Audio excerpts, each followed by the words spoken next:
ഇന്ത്യക്ക് ഈഡൻ ഗാർഡൻസിൽ 196 റൺസിന്റെ വിജയലക്ഷ്യം. ഇന്നത്തെ ഇന്ത്യ വെസ്റ്റ് ഇൻഡീസ് മത്സരത്തിൽ ടോസ് നേടിയ ഇന്ത്യ വെസ്റ്റ് ഇൻഡീസിനെ ബാറ്റിംഗിന് അയക്കുകയായിരുന്നു. രണ്ട് ടീമുകളും ലാസ്റ്റ് മത്സരത്തിൽ ജയിച്ച അതേ ടീമിനെ നിലനിർത്തി തന്നെയാണ് കളിച്ചത്.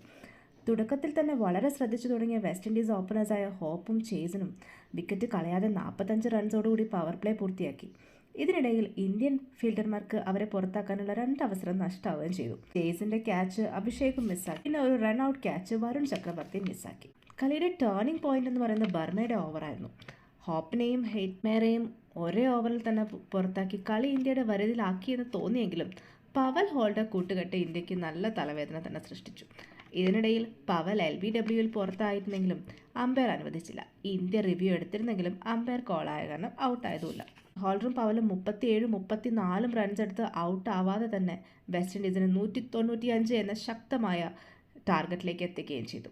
അപ്പം ഇന്ത്യയുടെ സെമി ടാർഗറ്റ് 196.